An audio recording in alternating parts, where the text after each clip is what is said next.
चांद तोरे रूप से घायल भेड़े पागल दिल जा कर जा रे।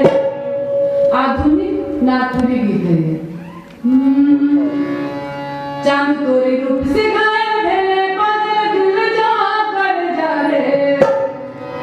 गिजा गिजा गिजा गिजा गिजा गिजा रे।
हाय रे हाय रे हाय भूती मोर कति कान छुटी।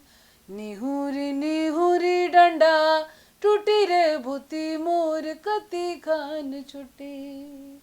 छवा के उठा लेली पीठे बेतिराए लेली। मुर्गा के बाइंग सुनी डेकी से धान कुटी। कुटते कुटते डंडा कुटते कुटते डंडा दुखी रे भूती मोर कति कान छुटी। हाय रे हाय रे हाय। ये हैं आज हमारे साथ मेघा श्रीराम डाल्टन। आपका स्वागत है आज नेशनल दस्तक पर मेघा। जोहार है नेशनल दस्तक को और आपको भी। आज आपने इस गीत से खूबसूरत से गीत से शुरुआत की है, तो सबसे पहले तो ये जो आपने गाया अभी इसके बारे में ही बताइए कि ये किस भाषा का गीत है और इस गीत का मतलब क्या है। ये जो मैंने गाया ये उरांव जात है झारखंड में जिनकी बोली कुड़ुक है। मैंने कुड़ुक में आपको गाना सुनाया और इस गाने का जो कंटेंट है वो महिला प्रधान है। ये महिलाओं की स्थिति को बताता है कि हम लोग को कभी भी काम से छुट्टी नहीं मिलने वाला है। वो जो रोज़ का दिनचर्या है आपको उसमें व्यस्त रहना है। उसमें आपका बच्चा रोता होगा कांदता होगा जो करता होगा लेकिन आपको काम तो करना है। मतलब आपको किसी भी सिचुएशन में आपको गिव अप नहीं करना है, आगे बढ़ते जाना है, हर दिन के सूरज का स्वागत करना है। ये हैं मेघा श्रीराम डाल्टन। मेघा की पहचान न केवल एक लोक गायिका के रूप में है बल्कि इनको झारखंड सरकार ने पलामू जिले का ब्रांड एम्बेसडर बनाया है मतदाता जागरूकता के लिए। आज हम अपने कार्यक्रम में मेघा श्रीराम के व्यक्तिगत जीवन से लेकर उनके सामाजिक जीवन और उनके आने वाले पूरे कार्यक्रम को लेकर हम बात करने की कोशिश करेंगे। और आज हम लोग मेघा श्रीराम से यह भी जानने की कोशिश करेंगे कि सरकारों का कलाकारों के प्रति क्या रवैया है। इसके साथ साथ कई बिंदु हैं जो उनके निजी जिंदगी से शुरू होते हैं। हम मेघा से आज यह भी जानने की कोशिश करेंगे, उन्होंने प्रेम विवाह किया है, उनसे हम जानने की कोशिश करेंगे क्या भारतीय समाज प्रेम को स्वीकार करता है या फिर भारतीय समाज सिर्फ कृष्ण और राधा की लीलाओं को धार्मिक साहित्य में ही देखता है। तो मेघा से सीधे पूछते हैं कि आपने प्रेम विवाह किया और आपने जिनसे शादी की है उनका नाम श्रीराम डाल्टन है। श्रीराम डाल्टन शॉर्ट फिल्म के लिए नेशनल अवार्ड विनर हैं। तो आपको कितनी मुश्किलें हुई थी? ये जो आपने बात बोला ना कि ये गीता में और मीरा वाली बात, तो वाकई वहीं तक लोग चाहते हैं। ये प्रेम का मामला हमारे समाज में बिल्कुल वही है कि भगत सिंह पैदा हो लेकिन पड़ोसी के घर में, प्रेमी और प्रेमिका की किस्से सुनने को मिले लेकिन घर में नहीं। तो उसकी मैं भी शिकार रही हूँ, लेकिन ठीक है, वो जीवन का एक प्रोसेस था। और अगर मैं इस प्रेम को अगर छोड़ दी होती तो शायद आज मैं यहाँ नहीं होती। तो कहीं ना कहीं ये प्रेम ही है जो कि मुझे यहाँ तक लेकर आया, अन्यथा मैं कुछ तो कर ही रही होती जीवन में, लेकिन कुछ और कर रही होती। मेघा, आपसे यह भी जानना चाहेंगे कि क्या लग रहा है, इतने सालों में आपके शादी के काफी साल हो गए होंगे, तो ये दुनिया बदल रही है क्या, या फिर ये दुनिया बदलेगी? ये दुनिया प्रेम को लेकर जो है कुछ सकारात्मक बदलाव दुनिया में होने जा रहा है? मुझे अपने समय तक तो बिल्कुल प्रेम का मामला बड़ा कठिन लगता था। वो एक फिल्म के हीरो हीरोइन ही लगते थे, और सच मैं ही की थी। बहुत सारे लोगों ने कम किया, मतलब सच किया होगा। पर अभी ना हालात बदले हैं, खास करके प्रेम के मामले में। और वो इसलिए हो पाया कि सोशल मीडिया, मोबाइल और लोगों के बीच में अवेयरनेस बढ़ा है पढ़ाई लिखाई को लेकर। और इनफैक्ट अब माँ बाप भी उतना अपोज नहीं कर रहे हैं चीज़ों को, उतना मतलब क्या बोलते हैं, संकीर्णता से नहीं सोच रहे हैं। लोगों के विचारों में बदलाव तो है, प्रेम को लेकर लोग आगे बढ़ रहे हैं। आपको क्यों लगता है कि प्रेम बहुत जरूरी है? प्रेम इसलिए ज़रूरी है कि अगर प्रेम नहीं होता तो मैं यहाँ नहीं होती, इसलिए प्रेम तो सबको करना चाहिए। और प्रेम एक ऐसा मामला है जो आपके दिल से जुड़ा होता है, और जो चीज़ आपके दिल से जुड़ा, जो प्रेम करता है वो बहुत सेंसिटिव होता है, वो कलाकार होता है। वो भले वो इंजीनियर क्यों नहीं होगा, लेकिन वो कलाकार इंजीनियर होगा। तो इसलिए मुझे लगता है कि प्रेम निहायत ज़रूरी चीज़ है। एक और व्यक्तिगत पहलू पे बात करेंगे मेघा आपसे। आप बौद्धिस्ट हैं, तो आपसे हम समझने की कोशिश करेंगे कि बाबा साहब ने बौद्ध धर्म से बाबा साहब दीक्षित हुए और दुनिया की सबसे बड़ी सामाजिक क्रांति के पुरोधा नायक बने। आपको क्यों लगता है कि बुद्ध क्यों जरूरी है? आपने इस्लाम क्यों नहीं स्वीकार किया? आप बौद्धिस्ट ही क्यों हुए? बुद्ध इस दुनिया के लिए क्यों जरूरी है? मैं भी ये जो बुद्धिस्ट मतलब जो लॉ को अपनाई हूँ तकरीबन 9 साल से। और 9 साल पहले मैं तकरीबन 28 साल की रही होंगी। और परवरिश हिंदू परिवार में, बाल बच्चा मतलब जीवन मेरा रहा है। बाद में मैं पढ़ने के दौरान बनारस गई थी, जहाँ पे कम्युनिस्ट विचारधारा और सब चीज़ों को देखा था, और लगातार देखती रही। लेकिन कोई लॉजिकली कोई कहीं पे प्रूफ नहीं हो रहा था, हर जगह फॉलोअर्स थे, कहीं ना कहीं फॉलोअर्स और इनका था। पर बुद्ध ने कहा है कि अपना दीपक स्वयं बने आप। और ये बात ना मुझे बहुत प्रभावित किया, और बहुत लॉजिकल था इनका जो भी थॉट था। इसलिए मैं बुद्ध को फॉलो की। और आपको क्यों लगता है दुनिया के लिए क्यों जरूरी है बुद्ध? क्योंकि बुद्ध जो है वो हर आदमी में लीडरशिप देखता है।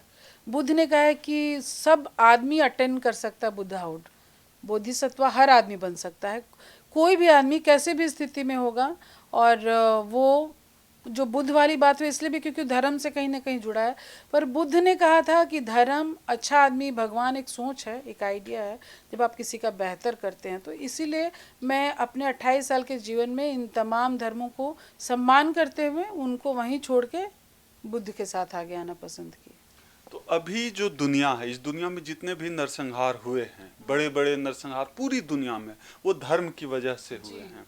और अभी भारत का भी जो राजनीतिक, हम आपसे बहुत राजनीतिक सवाल नहीं पूछेंगे, लेकिन भारत में जो राजनीतिक सामाजिक बदलाव चल रहे हैं उसमें कहीं न कहीं किसी खास धर्म को लेकर एक एग्रेशन है। तो आपको क्या लगता है, ऐसे माहौल में भारत के लिए सबसे अनुकूल बुद्ध हैं क्या? देखिए, जो भारत की जो परंपरा रही है वो आप वो शुरू से देखिए तो वो चाहे हिंदू धर्म, मुस्लिम धर्म, ये हम लोग सुनते आए हैं कि सर्वधर्म समन्वय वाला देश रहा है। आप इज़राइल में जाइए, कहीं जाइए, कहीं जाइए, एक ही प्रकार के लोग मिले। पर भारत में वो कैपेसिटी कि हर धर्म को समन्वित करता है। लेकिन इधर पिछले कुछ समय से लोगों में अवेयरनेस बढ़ा है और चीज़ें अंधभक्ति से ऊपर उठी हैं। और लॉजिकल अगर जीना है तो वाकई बुद्ध के जो रास्ते हैं, बुद्ध के जो थॉट्स हैं, उनके जो नियम हैं, उन पे फॉलो करेंगे तो हमारा जीवन आसान होगा। जो कि अभी तमाम तरह की गड़बड़ियां हैं, वो जो आरक्षण का मामला है, जातिवाद का मामला है, या और भी किसी तरह सेक्ट को लेकर मामला है, तो कहीं ना कहीं बुद्ध आपको सहायक होंगे।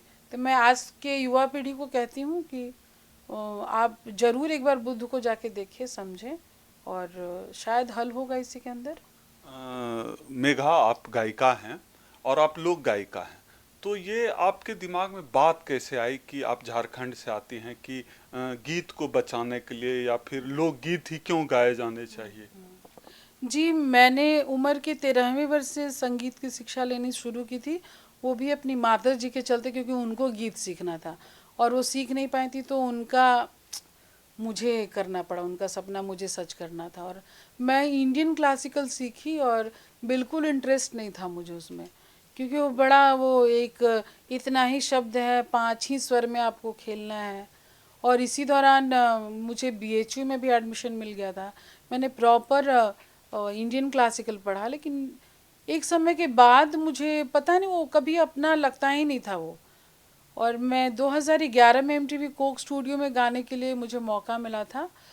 और एक गाना था जिसे मुझे शंकर जी और खोगेंदा और आकृति कक्कड़ लोग के साथ गाना था।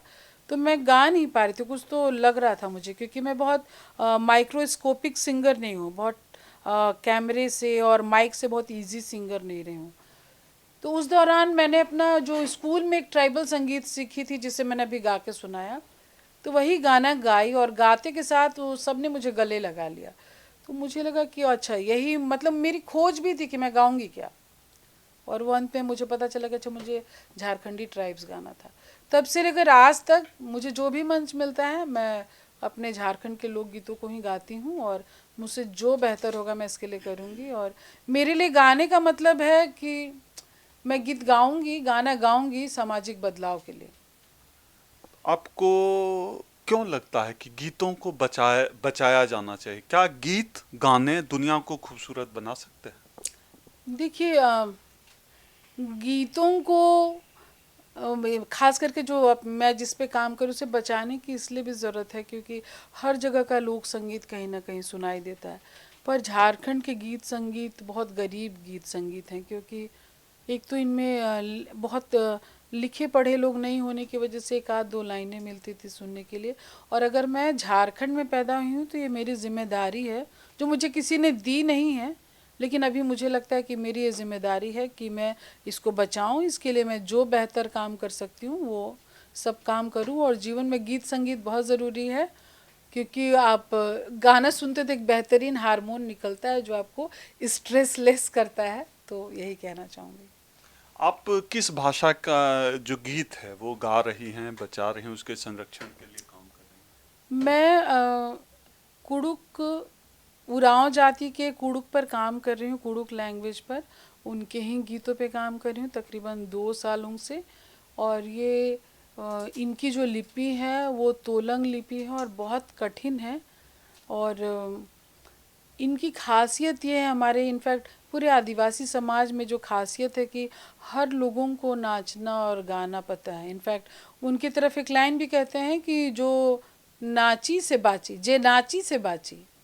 और उनके लिए भी एक लाइन है, वो खुद भी कहते हैं कि बोलिए ऐसे कि गा रहे हैं और चलिए ऐसे कि नाच रहे हैं।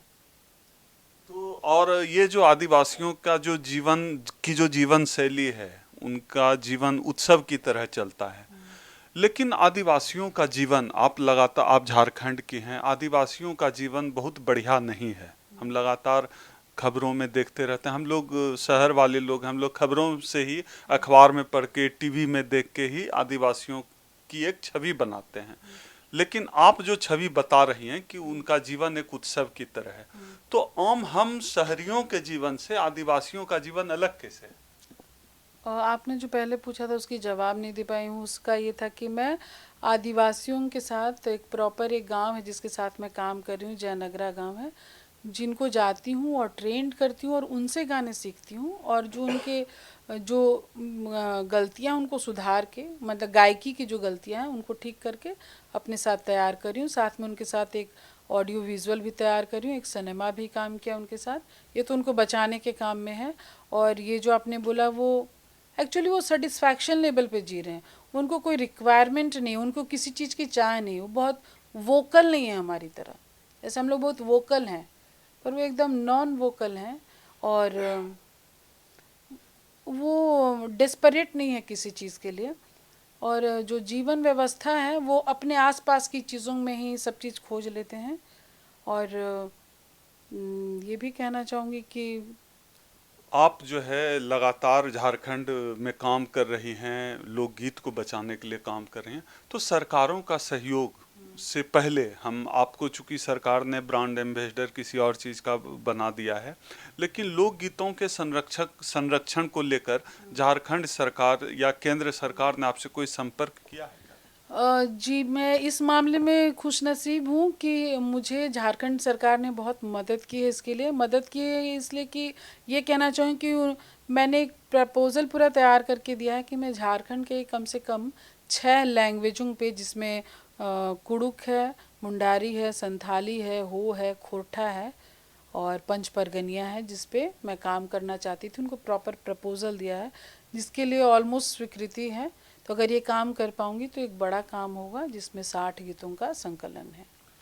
भारत एक ऐसा देश है जो लगातार अपनी संस्कृतियों का बखान करता रहता है, लेकिन आपको भी जानकर हैरत होगी, आपको पता भी होगा कि इस देश की कोई सांस्कृतिक नीति नहीं है। तो आपको क्या लगता है कि बिना सांस्कृतिक नीति के हम कैसी संस्कृति का निर्माण करें? जी, मैं ये जो बात भारत के संदर्भ में ना करके मैं झारखंड के संदर्भ में कहूँगी कि सांस्कृतिक नीति नहीं है। लोग इतने फटेहाल स्थिति में है कि पढ़ने और खाने से ज़्यादा सोच नहीं पा रहे। पढ़ तो कठिनाई से रहे, तो सांस्कृतिक मामला आएगा कैसे? तो इसी मामले के लिए कम से कम अगर मैं इस बात को समझ पाई हूँ तो अपने लेवल से ही मैं अपने स्तर से जो हो सकता है करूँगी। और उम्मीद है कि जब आदमी आगे बढ़ता है तो लोग साथ आते हैं, तो सरकार भी साथ आएगी। आपका रहना ज़्यादातर बम्बई में होता है, आप फिल्म से भी जुड़ी हुई हैं, तो फिल्मों में आपके क्या क्या अनुभव रहे हैं उसके बारे में थोड़ा बताइए। जी, मैं 2006 में बम्बई गई और मुझे जाते के साथ एक बढ़िया बड़े डायरेक्टर के साथ काम करने का मौका मिला, मनीष शाह, जिनकी फ़िल्म के लिए मैंने गाया था, जिन्हें काइंस में बेस्ट डायरेक्टर का अवार्ड भी मिला था। पर दुर्भाग्य से मेरा वो गाना चल नहीं पाया। लेकिन उसके बाद फिर मैं अपने जीवन में व्यस्त हो गई और मैं सिनेमा के लिए कभी फिर स्ट्रगल नहीं की। मैंने हिंदी थिएटर में काफ़ी सारा काम किया, जिसमें कि आकर्ष खुराना, नादिरा ज़हीर बब्बर, मकरंद देश पांडे और काफ़ी सारे हिंदी थिएटर्स के साथ मैंने काम किया। तो मेरा जो इनर सेटिस्फैक्शन था गाने का, वो सॉल्व होता रहा। और इसी दौरान कुछ एक छोटे मोटे काम आते रहे। और मैंने अनुराग कश्यप जी की that girl in yellow boot के लिए गाया था। एक और हिंदी फिल्म है जो कि अपकमिंग है, तरकस, उसके लिए साउंड डिज़ाइन किया। इनफैक्ट अभी मैंने शिवाय के लिए भी गाया था, जय देवगन जी की फिल्म के लिए। इनफैक्ट अभी श्री राम की खुद की फिल्म है जिसका मैं खुद भी साउंड करी हूँ और गा भी रही हूँ। तो ये मैंने बहुत थोड़ा किया है, लेकिन जो किया है सार्थक किया है। आपका नाम है मेघा श्रीराम डाल्टन, तो इस पूरे नाम की क्या पृष्ठभूमि है? जी, एक्चुअली मेरा नाम पहले मुन्नू था, तो वो भी मुझे पसंद नहीं था, तो मैंने नाम बदल के मेघा कर दिया था। और श्री राम से शादी हो गई थी तो श्री राम कर ली थी।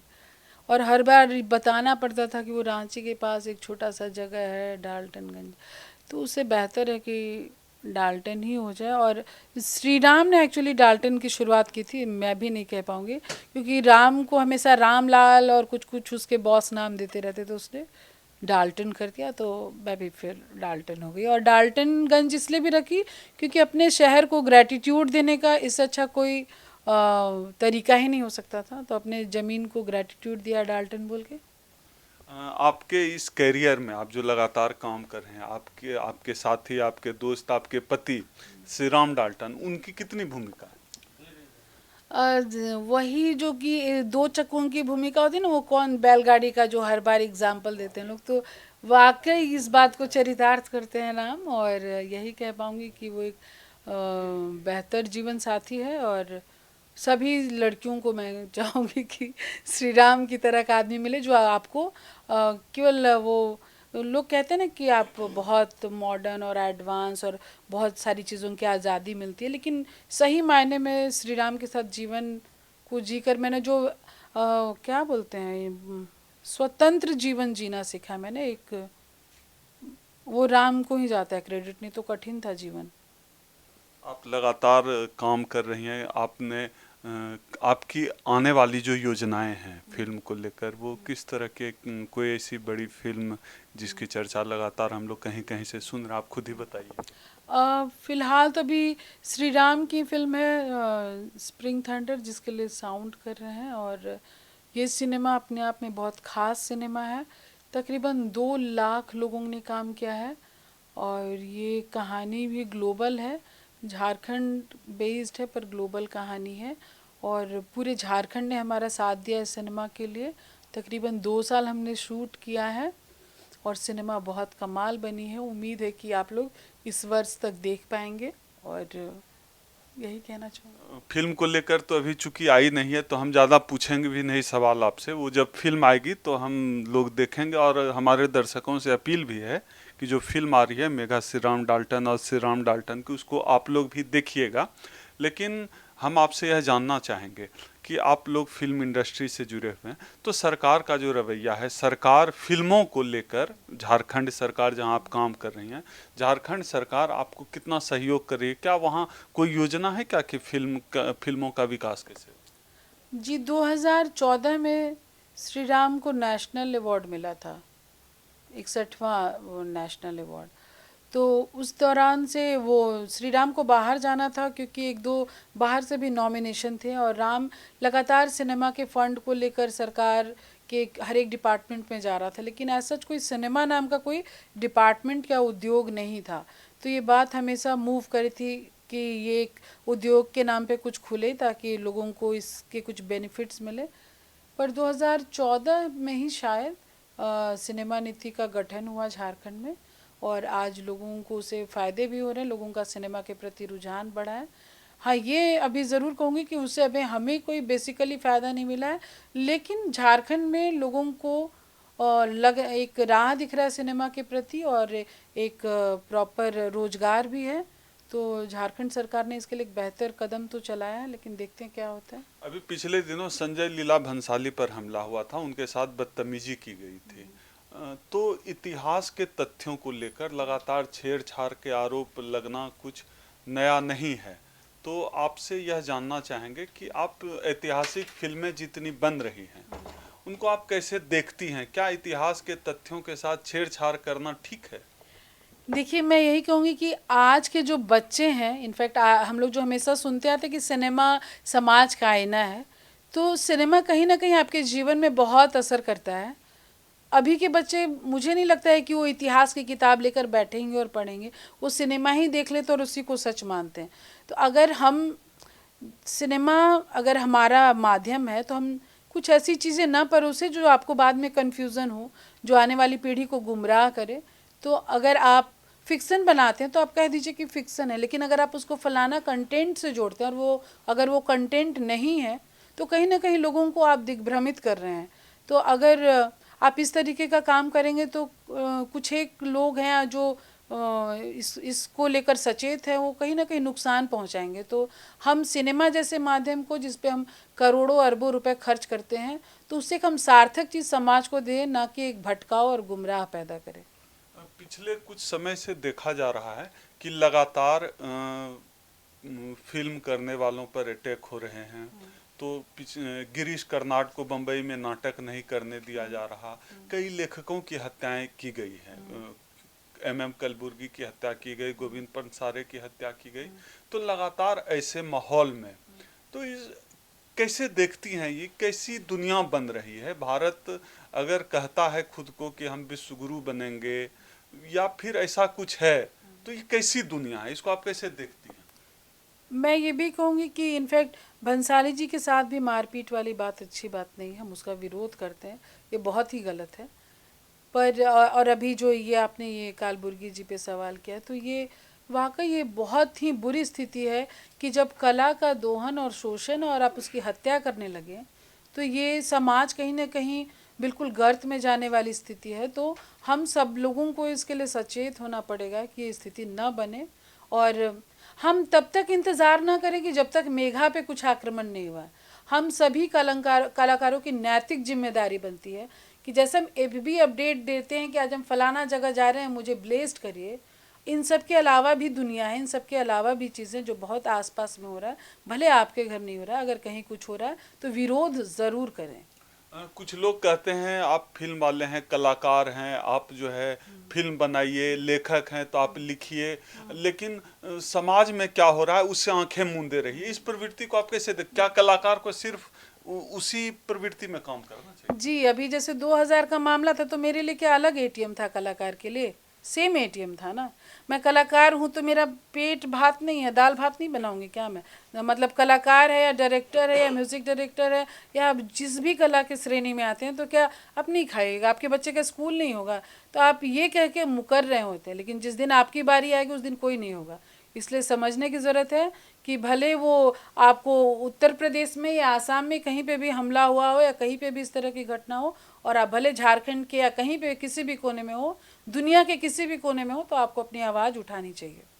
एक खूबसूरत और एक बेहतर दुनिया बनाने में मेघा श्री राम के गीतों की क्या भूमिका होगी? मैं गा के सुनाती हूँ। अम्मे अम्मे बादर आयो बबारो, भाई बहन रो। अम्मे अम्मे बादर आयो बबारो, भाई बहन रो। एका से उजत नाम अम्म बीना भला, एका से उजत नाम अम्म बीना, एका से उजत नाम अम्म बीना भला, एका से उजत नाम अम्म बीना। ये थी हमारे साथ मेघा श्री राम डाल्टन।